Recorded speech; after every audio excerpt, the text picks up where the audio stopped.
Stephanie. Welcome to Awaken and Align. So glad to have you here. Hi, thank you for having me. I'm so excited. I don't know. Oh, we met through Adama, who, aka Lilith Astrology, and I don't know, like it was through IG or something like that. But your memes on Instagram just crack me up. Like Oh I'm my like God. the best. I'm just a sucker for memes. If I could communicate with people through memes, like that's me. That was that was how my whole like Instagram astrology, you know, came about, was just like passive aggressively memeing about people in my life or people I was dating or coworkers. And it was like such a therapeutic outlet. Mhm. So if you don't want to share, because I know some Scorpios don't like sharing their sun, moon, and rising, very Scorpio, right? Uh-huh. What are your top three? Well, I'm happy to share because I'm a Leo rising, a Leo sun, and a Virgo moon. Wow, double Leo. That I makes have a lot of sense with the cat affinity, right? Oh yeah. Oh yeah. Serious cat lady. I've lived with 5 cats at once. That's my record. I have, yeah, quite a stellium in Leo. Wow. And in your first house, we were just commenting on how we're both wearing, like I'm wearing a cheetah print and Yes.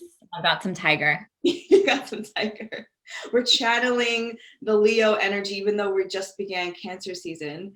So I like to start with just like your origin story, if we could start there before we get into July's astrology. Like, where did you grow up and how did you get into astrology?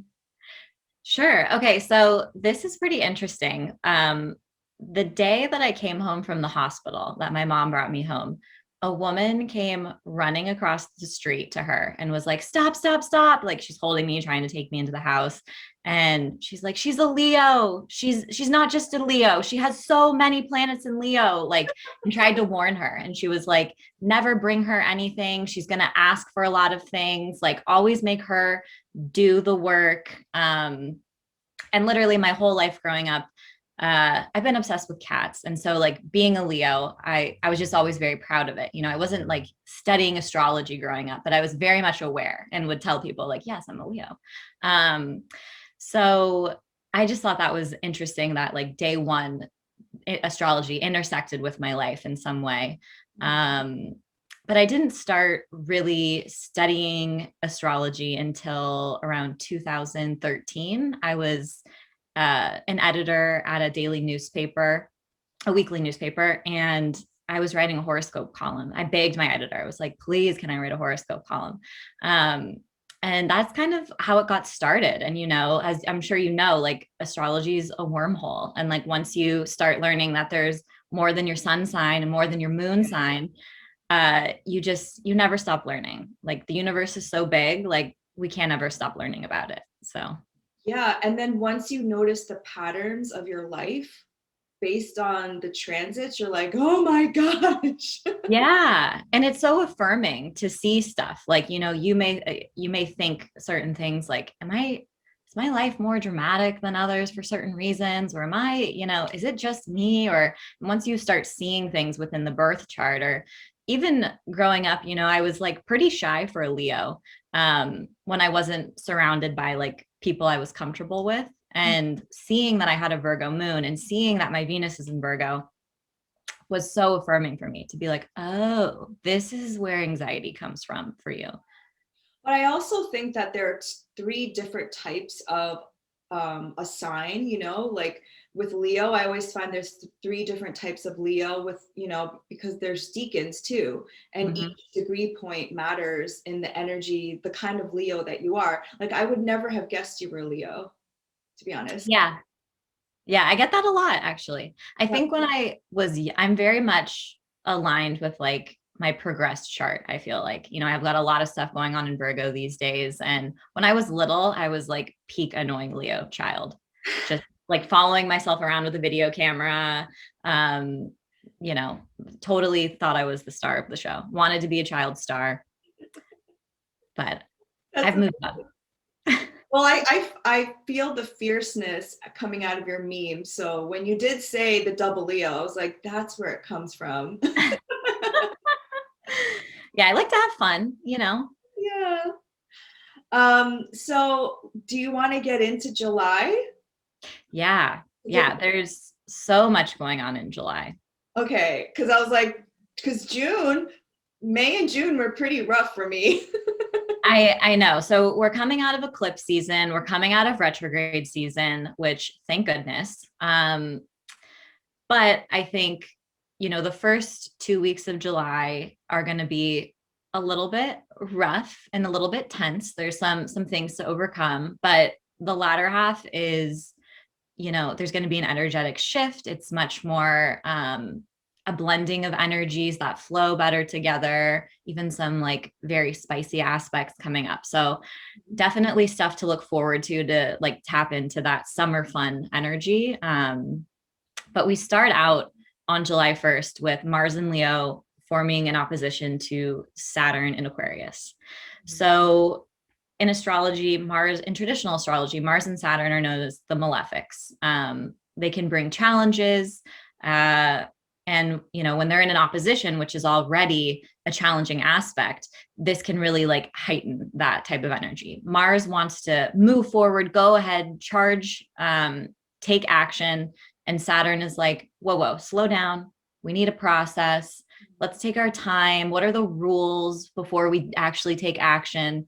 So this can like inherently create some frustrations, disappointments, anger can like build up, but it can be like harder to express. And I think something that's super important with this aspect is that it's going to be forming a T square. So you know how a lot of astrologers have been talking about the Saturn Uranus squares of 2021. So now we have a personal planet, so a planet that's closer to the sun, Mars, is hitting that point and activating that square.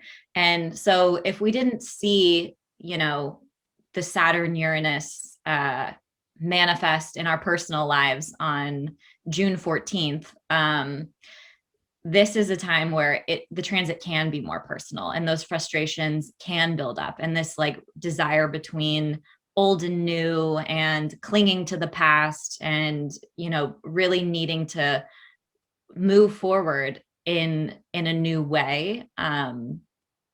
It can just be definitely a frustrating aspect. Yeah. I always notice that whenever there is a Mars activation in the sky, it does bring up things in our collective.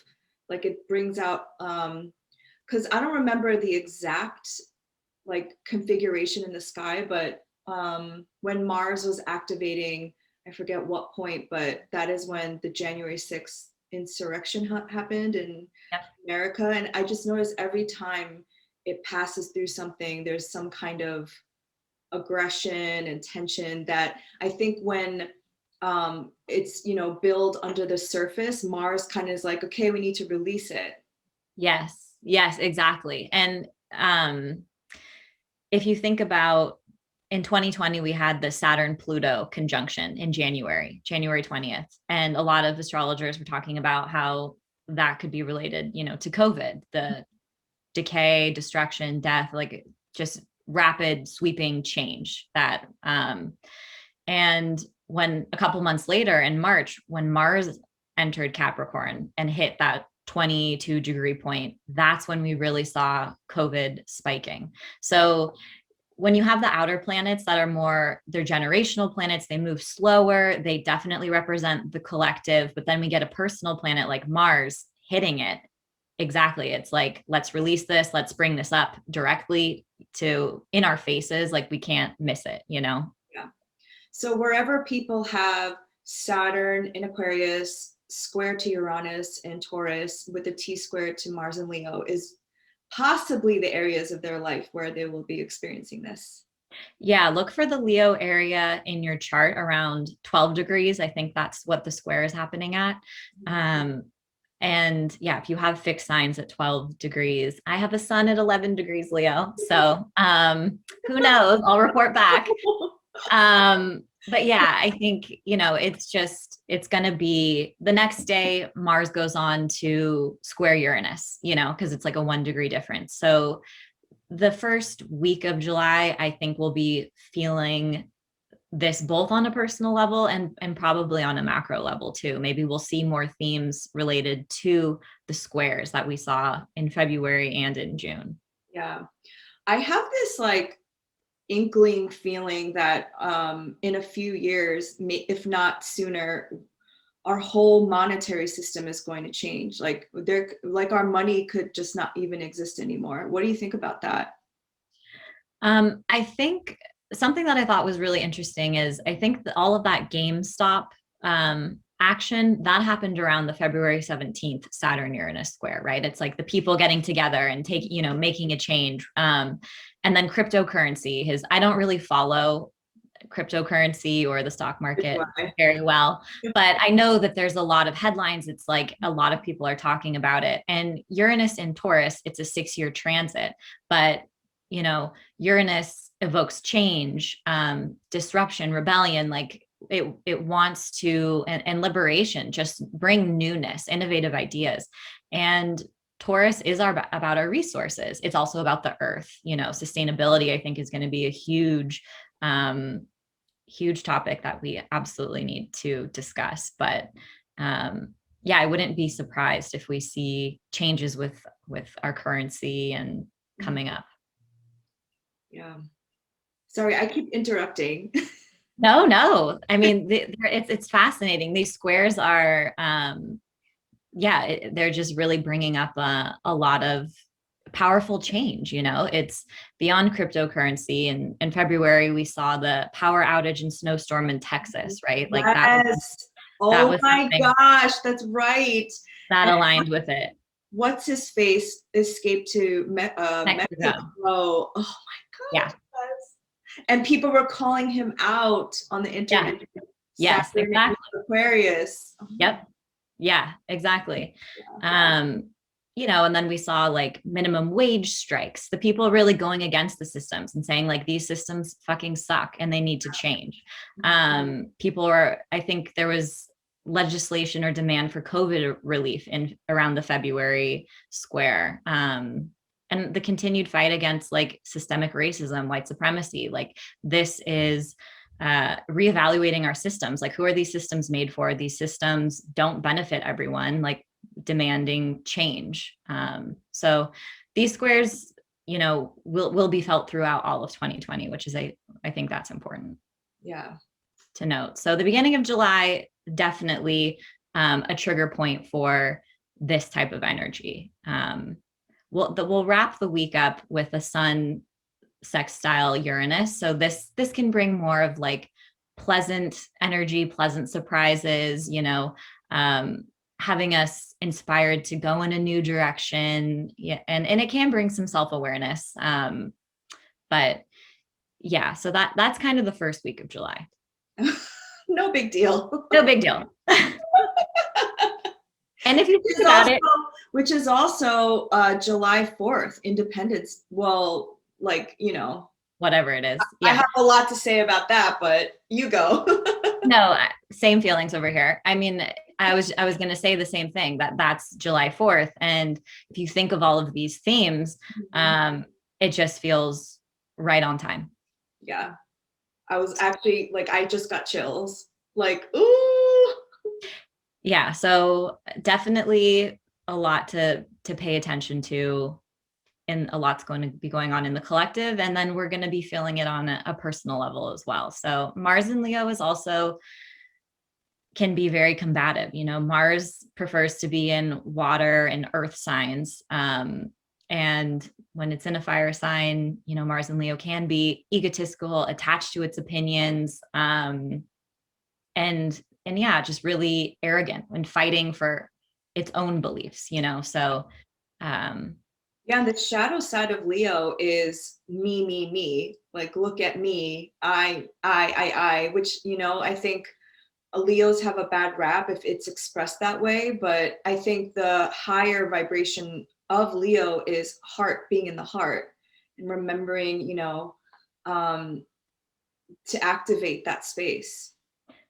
Absolutely. And I think also like intense self-awareness, like a lot of Leos, yes, are self-oriented and focus on the self. But I think when it's expressed in a way where we're trying to figure out ourselves, like, so we can be better people. Or, you know, like if you do the work, if you really understand what you've been through, how it informs who you are today, this is like a benefit of spending time with yourself, you know? So, but Exactly. so then we're going to start the next week off, which is still a little bit bumpy, but not as chaotic. We have kind of like our final Mercury retrograde dance. So Mercury's direct now, but it's still in the post retrograde shadow period. And on July 6th, Mercury is going to form a square with Neptune. So this is going to have us thinking back to July 7th. What happened on July 7th for you? Were there miscommunications? Were you overthinking? Did anxiety stir up? Was there something that kind of took over your mind? But Neptune is all about like illusions, and we can't see the full picture. So there can be distorted thinking, miscommunication, and yeah, like heightened anxiety. So I think it's important to just, that's a day to like go with the flow. You know, this is kind of like the final piece of your Mercury retrograde story, acting out on the stage, because the next day the shadow period is over. But you know, that's not a great day to do anything mercurial, like sign contracts or take things personally. Like slow down. Like if someone's hurting your feelings, like don't jump to conclusions. I think it's just you know, going to be kind of a retrograde day. Yeah. So that is after July 7th. That happens on July 6th. And then on July 7th, we're past the retrograde shadow period. So we're in the clear, like eclipse season is gone, retrograde season is gone. We don't have to worry about it again until Mercury enters Libra later in the fall. So, so that'll be nice. And then we have some similar aspects coming up on July 6th and July 8th. Venus will be in Leo, and it will be opposite Saturn. And then a couple days later, Venus will form a square with Uranus. So this is also going to kick up that T-square point. But, you know, Venus is a benefic, and in astrology, usually it's not as destructive as Mars. So I I would hope, my feeling is that this would just probably play out more on a personal level for us.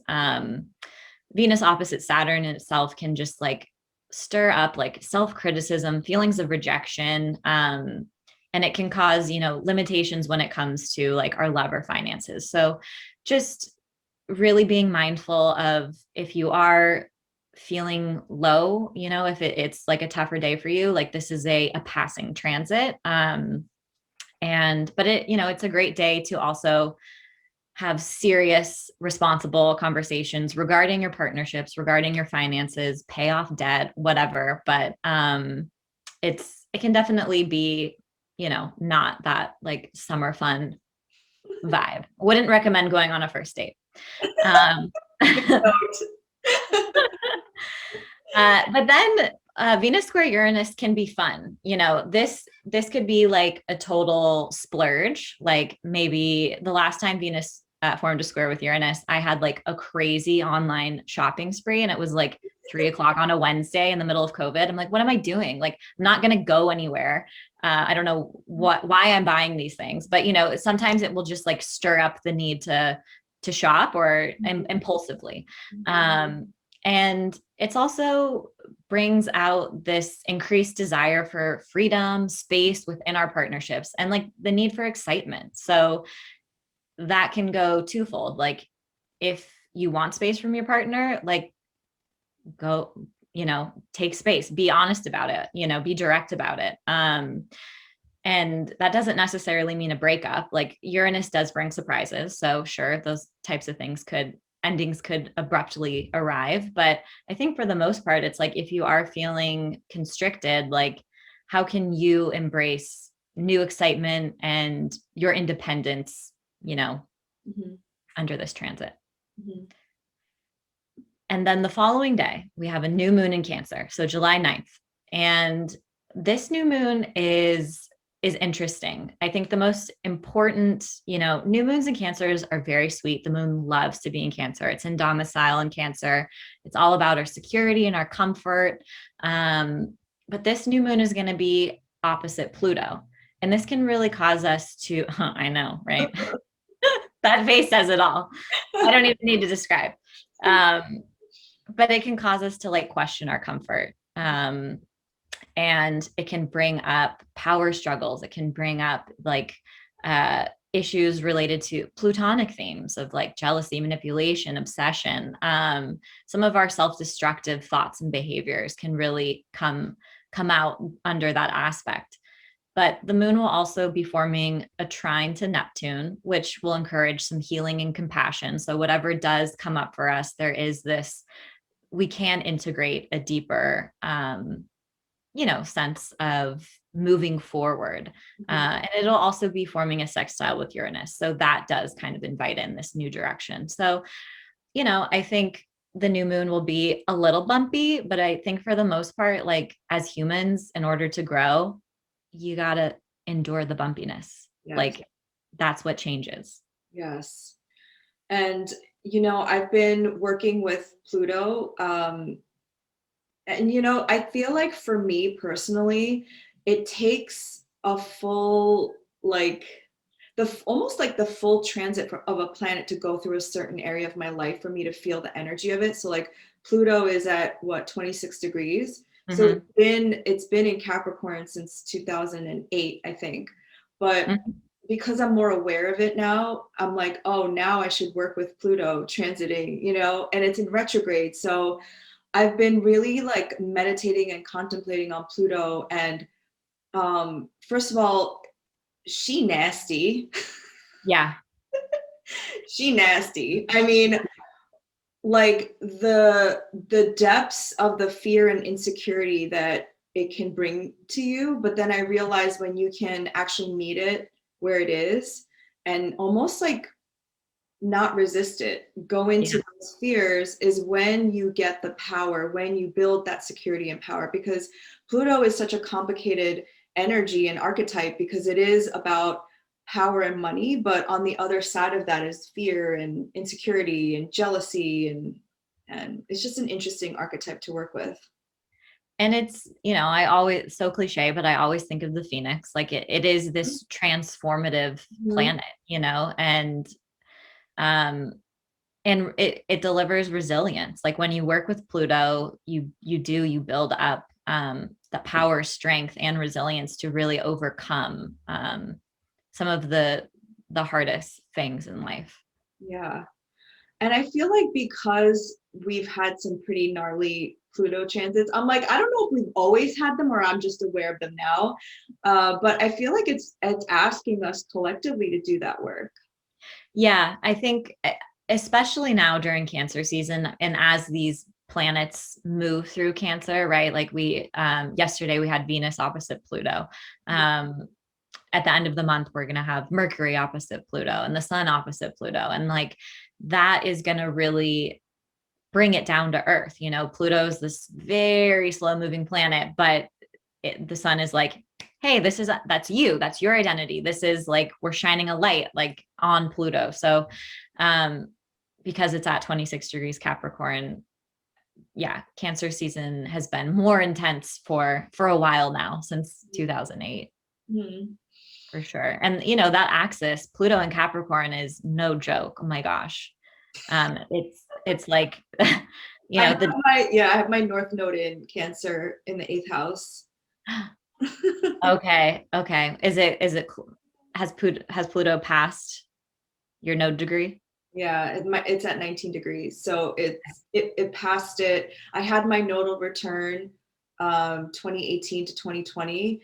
And I'm telling you, like ever since then, that's when I started all of this work. That's when I started to do healing. And I didn't realize it at the time. But that's when I started doing this healing work and doing shadow work and learning about astrology. And then when I finally started studying astrology and looking back at the transits, I was like, oh my goodness, that is what was happening. Yeah. Isn't that wild? That's like one of my favorite things about astrology is to go Yeah. back to these like peak moments in our life and to I've I've done that and like opened a chart and been like, what was going on when Mhm. this happened and just cried because Yeah. you see the symbolism and it's so powerful and you're like, no Yeah. wonder this was so heavy. Like, Yeah. um, yeah, it's just such a magical tool. And It, that's so karmic for you to get involved in this type of work during your nodal return. That's literally like your calling.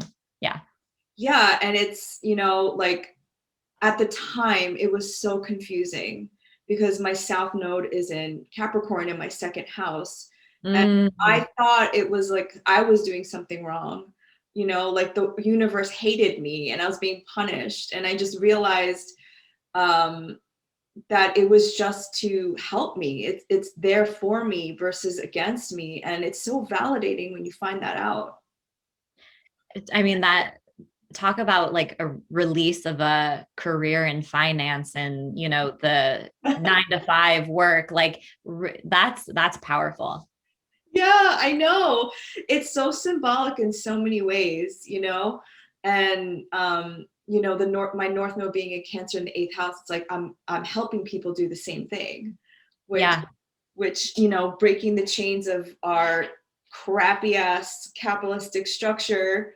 And even now, I've been a lot more vocal about my political views and how I feel about all these topics because Saturn in Aquarius is retrograding on my moon and Venus, like on them. Wow. And it's like the feeling of wanting liberation and Yeah. getting off of the chains of like the father of like, Yes. it's profound. It is profound. No, that is so symbolic and powerful. I love that. Yeah.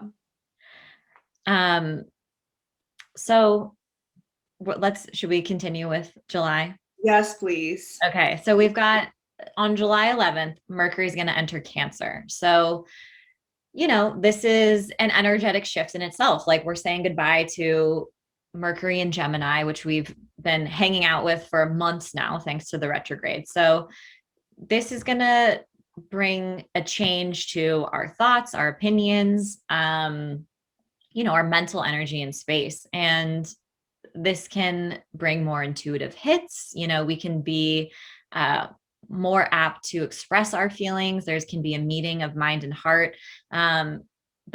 But I also find that like a lot of nonverbal communication can kind of like take over and like assumptions of like, well, how I feel. Or, when I was younger, I think I was more so punished by the way my mom would look at me Mhm. than like actually say like I'm disappointed you. It was like she has a Cancer moon, so it was very much like a passive aggressive like look, and that's very Mercury and Cancer to me, is like communicating through body language, through intuition. But we have to just be mindful of like if we don't use our words to actually name our feelings, we can't assume that everybody knows what's going on. But it can bring more compassion, which is very sweet. So um, July 13th, Venus and Mars are going to form a conjunction in Leo. And I know so many astrologers are just thrilled about this. It's happening at 19 degrees, which was the eclipse point, the Gemini eclipse point. So this can bring, maybe like forward movement or continuing of the story of your eclipse story in some way. But for the most part, Venus and Mars, a conjunction between them, it's lovely. Like this is a very creative aspect, a fertile aspect for just socializing, connection. It's all about connecting with others. Um, it's definitely a fiery and passionate and raw aspect. This is chemistry. I would recommend a first date or a second date on this day. Definitely a flirty aspect, but yeah, it's just a great time to tap into your creativity, what feeds your fire, personal passion projects. This is in Leo, so like what makes you happy at your core, like um, find time to just really like lean into some of that. um, and then in mid-July, the sun is going to trine Neptune, and this is a beautiful aspect, and magical. Neptune is a spiritual planet. It can, encourage illusion and idealization of people, but it's also very sensitive and just empathetic and compassionate. And there can be a link between like our outer self and our world and our dreams and what we want to do with the sun, and Neptune with our dream world, like believing we can really achieve what we want to go after. So I think this is kind of a very spiritual day, a great day to work on manifestation work, meditate, journal. This is kind of a magical day. So a good energy to tap into. And on July 17th, the sun will oppose Pluto. So this, what we talked about is like Cancer season does have some speed bumps throughout it. This can be a crisis point, with our self-destructive behaviors, patterns, limiting beliefs can come up. Plutonic themes of jealousy, obsession, manipulation, power struggles, ego battle. This isn't a day to like pick a fight with your boss. This isn't a day to like fire off a angry text. Like this is really our desire to like control situations and like what's going on around us is going to be like sky high. And the less resistant we are to controlling and like you talked about with Pluto, like just accepting and surrendering to the changes and the transformations going on, like that's how we can best work with this energy. But I do think that that will be another like pretty intense day. Yeah. Well, isn't the United States a Cancer too? So I'm just thinking like collectively for our country, I feel like America's getting activated. Yeah. Well, especially that first week. Yeah. Right. Yeah. And yeah, I think with the sun opposite Pluto, because I can't picture the whole chart in my mind, but I know that we are a Cancer sun, I think Aquarius moon. But yeah, this is definitely going to, I think, be felt. I think we'll notice astrologers and astrologer enthusiasts will be able to read headlines and probably associate it with, sun opposite Pluto. Yeah. And then we get into like some lighter energy. So July 22nd, the sun enters Leo. I'm, as you all know, incredibly biased. But this is like a wonderful time to spend time on yourself and embrace your confidence. I always encourage Leo placements, any placement really, but people with first house placements too, to do mirror work. For anyone who's unfamiliar with that, it's, when you stand in front of the mirror, you speak in the present tense, positive affirmations, but just really it's a magical tool to build up confidence. And I just think it's very special and beautiful because we should have that deep connection with ourselves. I think that's important. So the energy does shift when, the sun is in domicile in Leo and it's stronger in Leo. So I think we'll be leaving goodbye. The sun in Leo will not be aspecting Pluto. So we can kiss Pluto goodbye for a little bit. And then we have on July 22nd, Venus is opposite Jupiter. And these are our two benefics in astrology. These are like the most like positive, loving, abundant, generous planets. So this is a great day for love, socialization. It can lead to overindulgence. So, just be mindful if you are going out, going to a party, be responsible, make sure you drink a lot of water.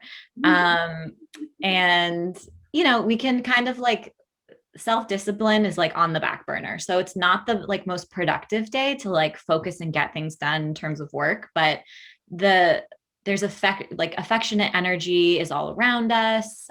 People are, operating from like a generous and heart, like a very generous heart space. So, and our creativity also expands. So if you are a writer, a dancer, an artist, any type of creative, like this is just a beautiful day to focus on your art and like what you love.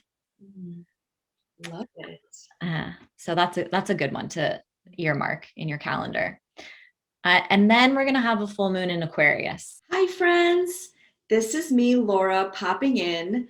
So, Stephanie here is talking about the full moon in Aquarius that is happening on August 22nd. There is another full moon happening in Aquarius on July 23rd. And I'm just going to read what Stephanie wrote to me as a little insert here because, yes, we do have two full moons in Aquarius, one on July 23rd and the other one on August 22nd. And the one that she talks about is at the anaretic degree of 29 degrees Aquarius, conjunct Jupiter in Pisces. So we gave you a little sneak peek of the amazing full moon that's happening in August, but for those of us who want to know about the full moon in Aquarius on July 23rd, here it is. The first full moon in Aquarius at 1 degree will be in a loose conjunction to Saturn. So it's a great time to focus on your hard work. Where do you exert yourself and challenge yourself? How is that energy ultimately benefiting or harming you? Can you realign your dedication and challenge yourself to focus some of that energy on a project or activity that feeds your soul? The energy of the day also may feel restricted and like we're bogged down with responsibilities. So if you're feeling let down or triggered, cut some personal time out for yourself. It's okay to step away. Saturn is a potent planet for manifestation. If you take a step toward a goal or desire, the planets will hear you today. So now we're going to continue on with the episode. At 29 degrees. So that's July 23rd, the next day.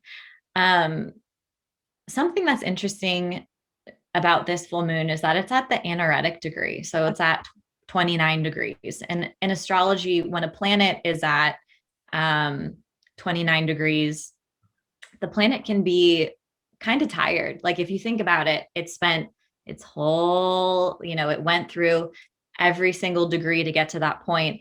And the energy can be either very Aquarian and very much like overexpressed, or it can be just exhausted. Mm-hmm. So I'm excited and interested to see how this plays out. But the new moon or the full moon will be conjunct Jupiter, because Jupiter will have moved back into Aquarius.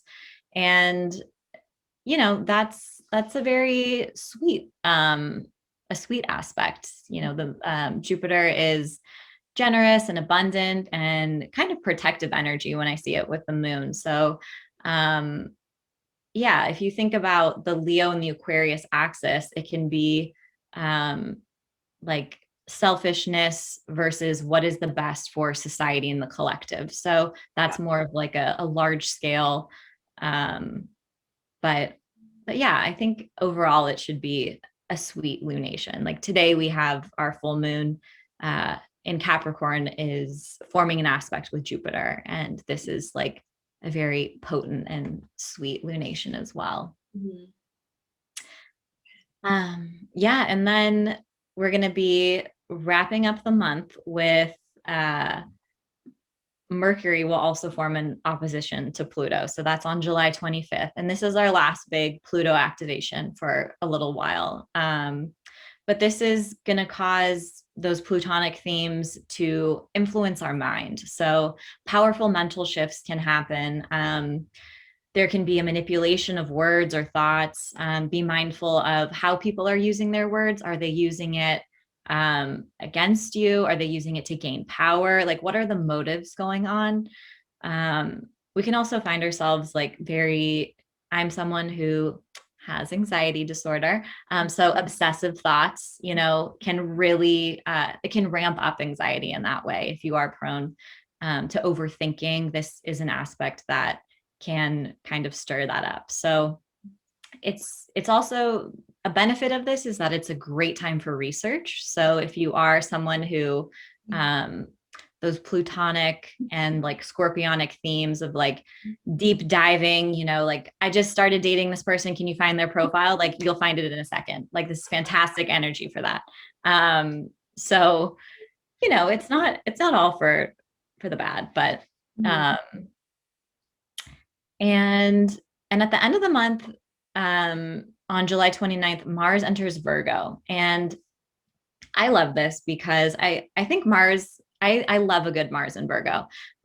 Mars likes to cut things away, right? And Virgo is the editor of the zodiac. So this is where we really are kind of focusing on removing what's no longer necessary in order to execute our plans more efficiently. You know, we're acting with a plan, we're embracing rituals, routines, and that's kind of, to me, routines can be magic, right? Like if you have a magical practice that you do in the morning, this is a great time to really commit to it or recommit to it, or in the evening, whenever. But Virgo, I think, is like a very underrated magical sign. And something to look out for is releasing our need to criticize, like self-criticism, criticizing others. What are our motives? We can be, you know, just a little more nitpicky and harder on ourselves with this type of energy. But those are the July highlights. So there's like a lot coming up. Wow. I find it so ironic that Cancer season is such an emotional energy, but then we're at the height of summer, like right before Leo season. Yeah. So it's almost like you're being called to go inward when you're so outward.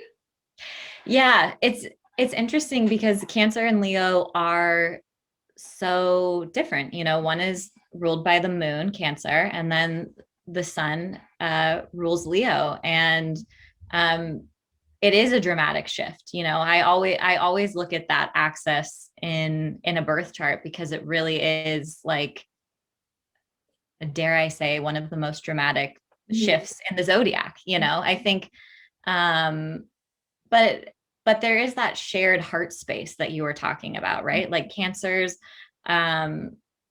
all about nurturing, caring for family, their generosity, and I do think that overlaps with Leo. But their expression of, you know, the outward energy of like me, like let's go dancing, let's do this, versus like let me host a nice dinner party at home, definitely differs for sure. Yeah. You mentioned your anxiety disorder, and I know you wrote that, or you write that in your Instagram bio. First of all, like I feel like everybody has some kind of anxiety, right? But what do you mean when you say anxiety disorder? You know, just like chronic anxiety throughout my whole life. I have, you know, I've gone through phases where I've had panic attacks regularly, different overthinking. I have tachycardia, so my resting heart rate is like 100 when it should be closer to like 60 or 70, but at all times I'm like, Wow. so that really kind of like amps up any trigger. Usually I feel it physically in the body. So, you know, just for me, it's a lot of those physical symptoms, overthinking, self-criticism. You know, I mean, you know, anxiety's not super fun, but there are ways and tactics to deal with it. So I do a lot of guided meditations. I do Reiki on myself. I go to therapy, big advocate of therapy. I think therapy can show up in many forms, but personally, I've been going to talk therapy for 3 or 6 years, and you know, it's my favorite bill to pay. That's what I always tell people. Is it your Virgo moon that like makes you, overthink? Oh, I'm sure that that's part of it. Yeah. Um, my Virgo moon is also in aspect to Uranus in my chart. I Mhm. usually see uh, a lot of Uranus aspects can stir up anxiety. It's like that unexpected energy. And when it is your moon, the moon in the birth chart can represent your body. And so definitely think that some of it. The having so many planets in Leo and Virgo is like so confusing also. It's It like such a strange dichotomy to really is. yeah. They're almost like opposite signs, but they're not. Mm-hmm. Yeah. And do you think that your anxiety has gotten worse because of all of this air energy? I mean, I don't know your thoughts about the Aquarian age, but we're shifting, to Aquarius, and with these Saturn and Uranus squares. Do you think that that plays a part in it at all?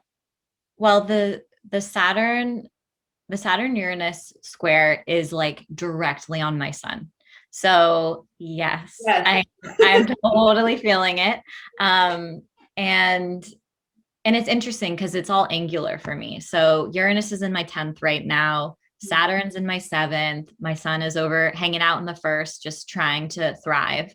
Mhm. And I've actually been reflecting a lot on social media. Like I've Mhm. been having, struggles with social media and my relationship with it and, the toxicity of it and trying to grapple with like, well, how can I use this tool for empowerment, for creating positive change, but also not feel like I am responsible for creating content at an unreasonably Yeah. amount. Yeah, it's a lot. So I would say that's kind of where um, that particular aspect is kicking up anxiety. Wow, I'm so glad you brought up your Instagram and social media, because um, I think you're one of the only other astrologers besides um, Esoteric Asa. She's also Mexican descent, Mhm. who is a Mexican descent astrologer. I don't know how to say that without just Yeah, being like, it's yeah.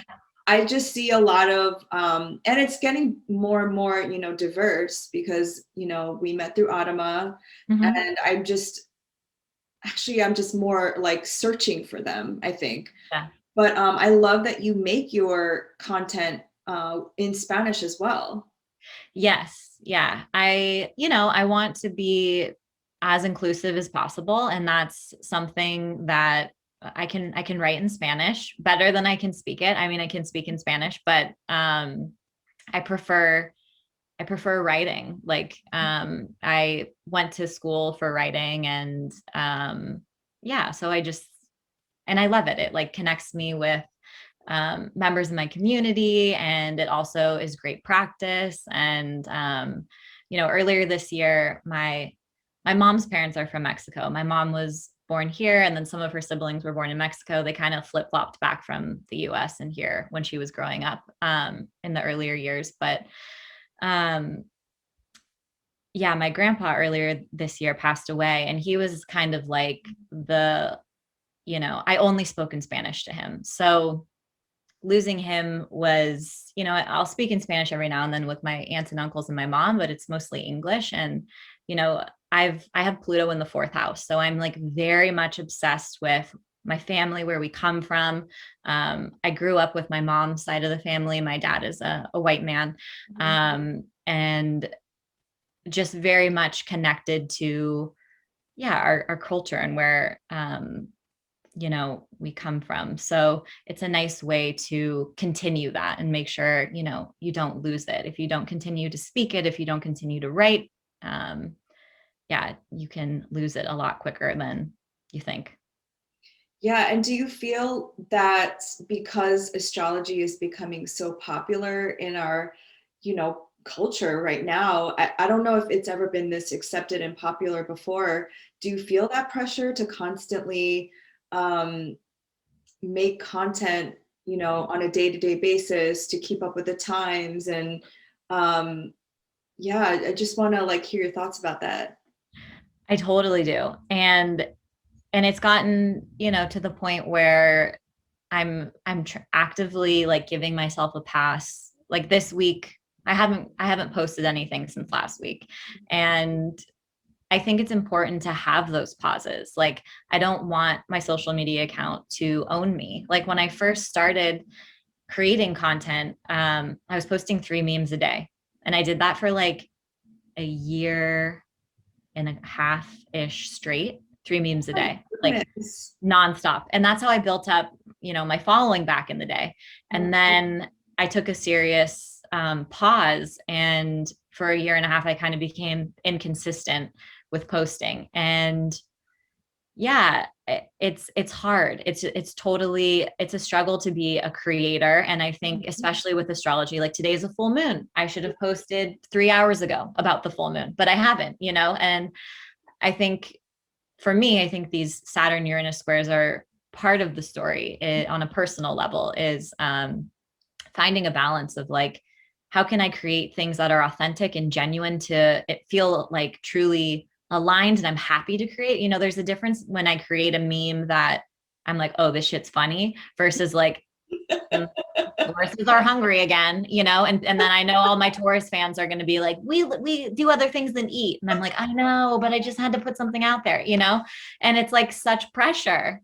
But yeah, I think a lot of people in the social community space and don't talk about that enough, of like the pressure involved. Oh my gosh. I feel like it's so toxic. And just to be creative in general, you need to be inspired and you need to have a restful body and mind. And Yes. I don't know if you know your human design, but I just learned about mine, and I have 5 of my 9 energy centers open. So I just need more time to because I absorb so much, like I'm an energetic sponge, I need more time to be on my own, actually, to create my own thing, because I just absorb so much. And um, that's so not in alignment with capitalism, right? Because you have to wake up, you have to work all day, be burnt out, because you need to like survive. And that's like the opposite of Cancer. Cancer is supposed to be like nurturing and home. And I just started getting really angry. Like, why can't we just wake up and be in nature and be inspired and then create? Yeah. Oh, Yeah. It exactly. Like in order to be inspired, we need that rest. And in this day and age where it's like 30-second clips, like fast content, we're losing our attention, our attention spans are shorter. Um it's different. It's completely different. yeah. And I want to create content that is actually going to move the needle with our society. And there's just so much nuance in that, like talking about systemic racism and white supremacy and all that stuff. It's not going to be a quote, like it has to be a nuanced with multi-layer conversation. And I found myself since last year, pulling back so much, because and that's why I have one-on-one conversations with people now, because for me to post a meme or like a quote or a video, is that really going to help people? It's just things that I've been thinking about. Right. No, truthfully, me too. I'm like, what does this meme matter? Like, this isn't making a difference. It makes me laugh, which is like which is so important. Yeah, that's true. That's true. But I hear you though. Like I also want to help make a difference. And it's like, how can you do that?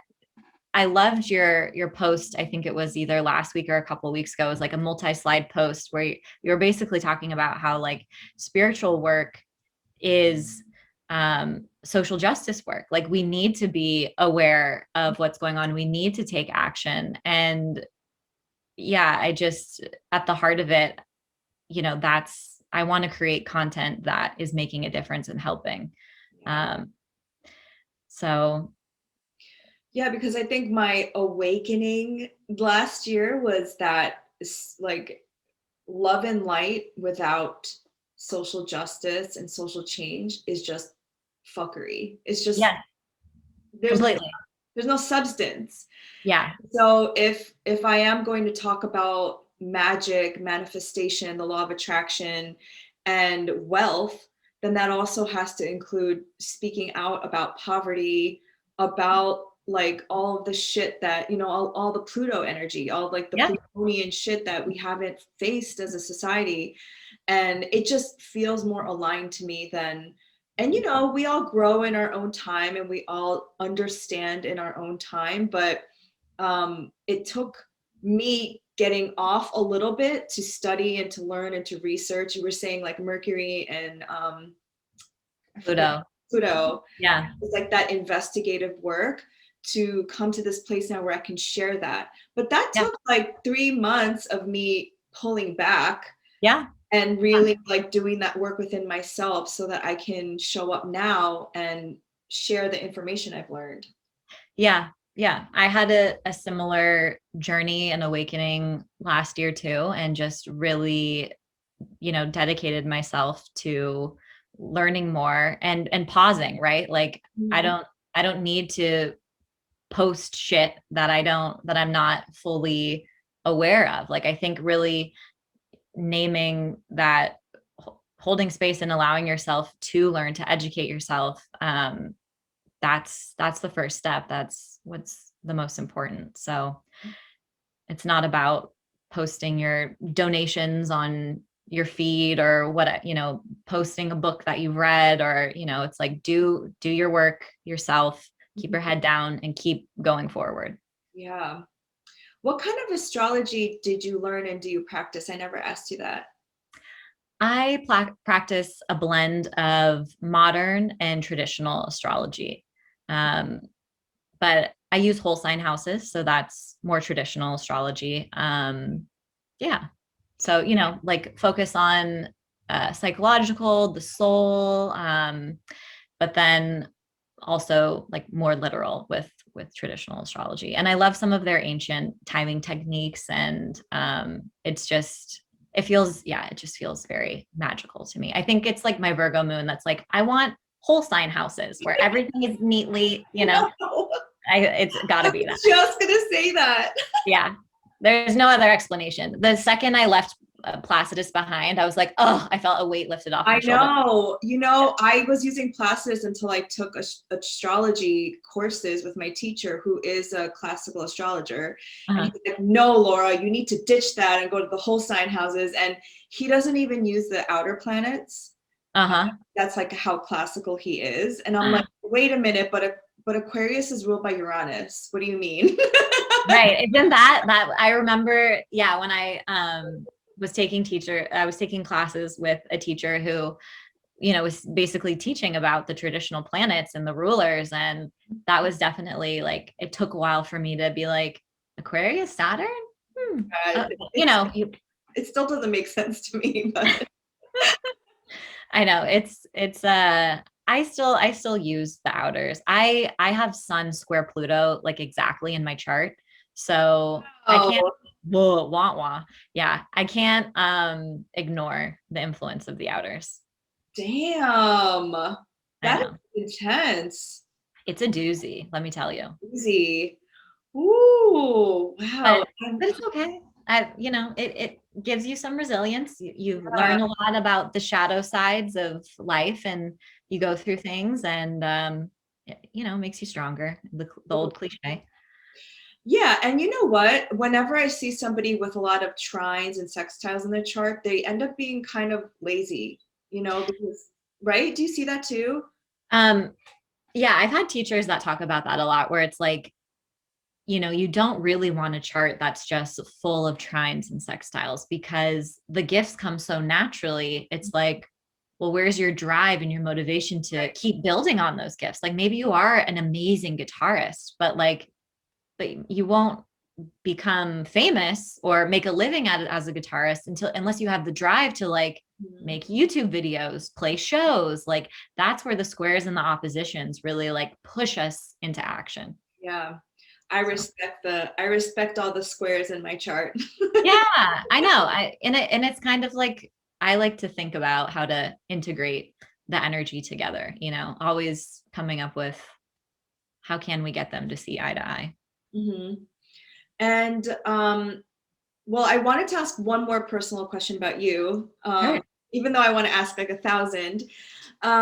So like you you embody, or you're trying to embody in this lifetime, the higher aspects of a Leo sun, Leo rising, and a Virgo moon. Um, what parts about Leo and cats do you like to, I'm trying to ask this question because I know the answer that I want to like try to get from you, but my Mercury and Pisces can't get the words out. I love Mercury and Pisces. Yeah, I like can feel it, but I'm like, words, Laura. Like, what aspects of all of your like top three that you try to embody to be the best version of yourself? There we go. Mm, oh my gosh, what a question. Um, I'm a very loyal person. Mhm. I like to think I'm very loyal. With family and friends. That's very Leo to me. Um, a lot of my life has been marked with caregiving. I have a sister with special needs. That's been, the selflessness of and the compassion and empathy of like taking care of others, putting yourself second. And I think that's been a great balance for my Leo. If I didn't have this Virgo moon, this nurturing, this like putting others first, I think I'd be a fucking nightmare, truly. So I'm very grateful for that experience, and just knowing, you know, having the ability to caregiving is like a very, not everybody can do it. It's really hard. It's tough. It's messy. But I was caregiving for 3 months. My grandpa was when he was on hospice earlier this year, and it was a very profound, and now I'm going off on a tangent, but it was a very profound experience. Yeah. So, and let's see, another quality. I think I'm like an eternal child. Like I want to always have fun. And I've been told that someone once told me in a job that my optimism made them nauseous because they they were like, oh, we have to do this fucking Excel sheet, blah, blah, blah. And I was like, oh my God, but it'll be fun. And then we can see these things and we can organize it this way. And she was like, oh my God. So, but I do think, we're here to grow, we're here to do work, we're here to, but we also should have fun while we're doing it. And I think that's like a very Leo lesson of like, I still feel my partner, my boyfriend is a Leo moon. And yesterday we were talking about how we both still feel like we're children, like we still go play basketball. We still do like things that we did when we were younger. We bought skateboards, so. I don't know if my double fire can handle a Leo, or like we wouldn't be able to like, or maybe that's a good thing. I don't know. Yeah. Yeah. I think it's a great thing. Yeah. I've never actually dated a Leo. I've always dated a Gemini or Cancer because Okay. I was gonna say, they're on my seventh and eighth axis. So, that sounds right about correct. yeah.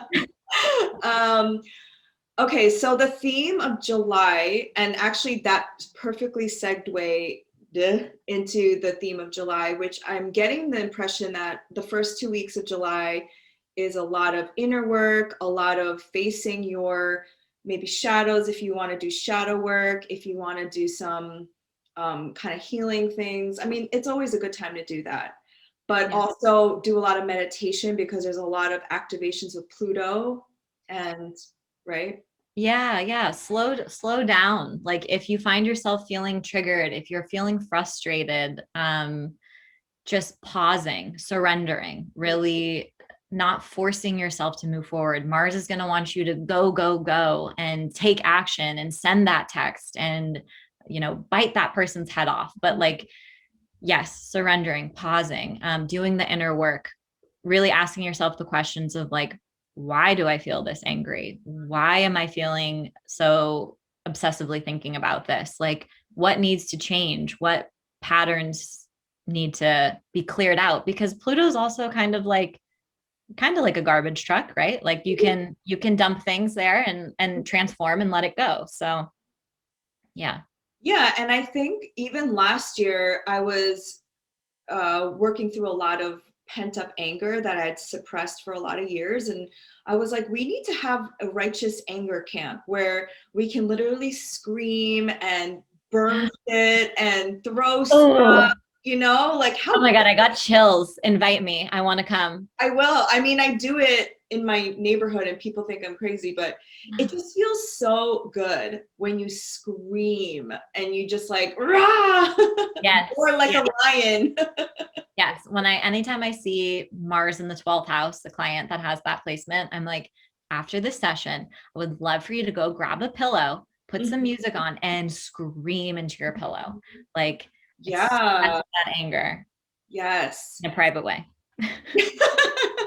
And not projected onto other people. Yeah, because that's what can happen. I think, yeah, it's so healthy to release our anger. Otherwise, it does snowball. Right. If you can get a punching bag, or if you can't do have access to a gym or physical exercise, Aries moons, people with moon and Aries, physical exercise. Mhm. Can't recommend enough. But also, anger is a powerful emotion for change. It's a catalyst for Yeah. change. So it's not about suppressing the anger, it's just about releasing that tension point we were talking about earlier. Yeah. And then moving on to the second half, it's a little sweeter. Then we move into Leo season where it seems a little bit steamy and spicy and sexy. And I think I think Leo season in July will enjoy. Leo season in the beginning of August, the sun is going to square that T square. It's going to come along and oppose Saturn, and then it's going to square Uranus, and that's you kind of even more personal than Mars. So we'll probably see more themes. We'll think back to the beginning of July. Yeah. so So I don't know if this is like an appropriate question because I do believe that every season, every month has like its ups and its downs, like that's life. But have we been through like since we are at the halfway point of 2021, have we experienced like the shittiest part of it, or are we mm, gearing up for the craziness in the fall and winter? What do you think?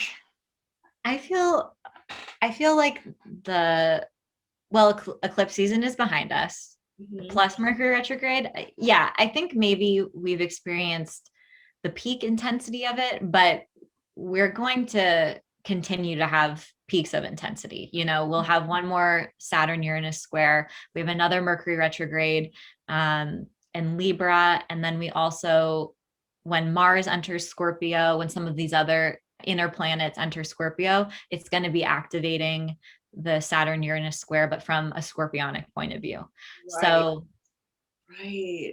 yeah. Ooh. Ooh. So but we still have some intensity coming our way. Got it.